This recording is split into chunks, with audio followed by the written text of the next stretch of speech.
So for those of you who don't know me, I'm Brad Mason. I have the privilege of being the chairman of the congregation. As we reflect on our church's financial stewardship this past year, I want to be open with you about our current challenges and the realities we are facing with our annual contributions. Hopefully you've seen the announcements in the blast the last couple of months regarding our current church finances. And before I get into that, I want to acknowledge our generosity as a congregation. And we should be deeply grateful for the faithful giving and support that all of you as a congregation have shown. Your generosity has enabled vital ministries and outreach to thrive over the years, such things as the Port Program, Thrive, our school, which is our #1 ministry. By the way, the school over its lifespan will be the only source of the gospel of Jesus that many of these children will hear. And we're talking thousands of children over the lifespan of that school. Notably, our contributions started off ahead of budget at the beginning of this year, which gave us a lot of hope and momentum. And at the end of last year, we saw a significant increase in giving during November and December, which helped us meet our needs and exceed our expenses for last year. So thank you for your sacrificial support during those crucial months. But let me talk about some changes in our giving patterns. Typically, we see a dip in contributions over the summer months as people travel and schedules change, and this year was no exception. Giving slowed as it often does during this time. However, what's unusual is that contributions did not pick back up in September as they usually do. In previous years, we've seen giving rebound with the return of regular routines, but this year that increase did not materialize, leaving us facing a greater shortfall than anticipated. So let me be a little transparent about that shortfall. Despite careful and responsible management by your board of directors and efforts to control costs throughout the year, our contributions have not kept pace with budgeted expenses. We are currently anticipating a shortfall that could be as much as $20,000 to $30,000 for this year. Now that number in and of itself sounds like a lot, but in reality it's about 3.5% of the annual church budget for 2025. Even though our total expenses for this year will be less than the approved budget amount, on average, weekly contributions have been about $1,100 less than what is needed to meet all of our needs. And we are basing this predicted shortfall on the continuation of these current giving trends. So do the math, 52 times 1,100, and you can get a number that's even bigger than our shortfall.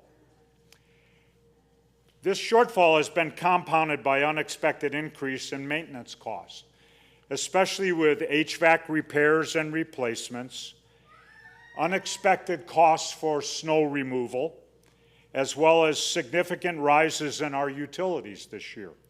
We also had an unexpected increase in the cost of our workmen's compensation insurance contributions. So I want to be clear about these numbers. I'm not placing blame anywhere, but I want to invite everyone to share in the responsibility and solutions. So let's discuss our strong cash reserves that we have as a congregation. I want to reassure you that thanks to prudent financial planning in the past years, our church has in fact maintained strong cash reserves. These reserves are a testament to our careful stewardship and the blessings we have received together from God. As we look to address this year's shortfall, the board of directors will be discussing at the December's voters meeting how we might use a portion of those reserves to help bridge the gap and support the continuation of our ministries and, I emphasize, our commitments. We invite all members to participate in that important discussion, as we seek God's wisdom for these financial decisions. So there is some impact of this shortfall. If this trend continues, it will affect church programs, church staff, outreach, and necessary maintenance of our facilities. In some cases, we may need to scale back or even postpone important expenses. We are, however, anticipating potential additional contributions from a generous personal trust, which could significantly enhance our ability to support ministry and community initiatives. However, at present, we are holding back, and again I emphasize a commitment of approximately $8,700 earmarked for the Southeastern District of the LCMS and several local charities that we regularly support within the community. These funds remain reserved until we have greater clarity on our overall financial position and the timing of that trust contribution. It should never be in our plan to depend on this generous gift to bail us out at the end of each year, as many factors are involved in the amount and the timing of this contribution. The work and mission of our church depend on the participation and the generation of all of you, our members, each according to your means and the way that the Lord has chosen to bless you. We ask each person to prayerfully consider how they might help bridge this gap through increased giving, volunteering, and yes, prayerful support. So let me talk about a couple of biblical principles of generosity, stewardship, and worship. In 2 Corinthians chapter 9 we read, "Each one must give as they have decided in their heart, not reluctantly or under compulsion, for God loves a cheerful giver." We heard Doreen talk about the widow's mite. My reference is from Mark 12, and it shows that God values sacrificial and heartfelt giving no matter what the amount. In Proverbs 3, verse 9, we read, "Honor the Lord with your wealth and with the first fruits of all your produce." And of course, there's the ever-popular parable of the talents from Matthew 25, which reminds us that we are entrusted with resources to use widely for God's purposes. But this morning I want to emphasize you, most importantly, remember that giving is an act of worship. When we offer our resources to God, we all collectively express our gratitude, our faith, and our devotion. Our generosity honors God.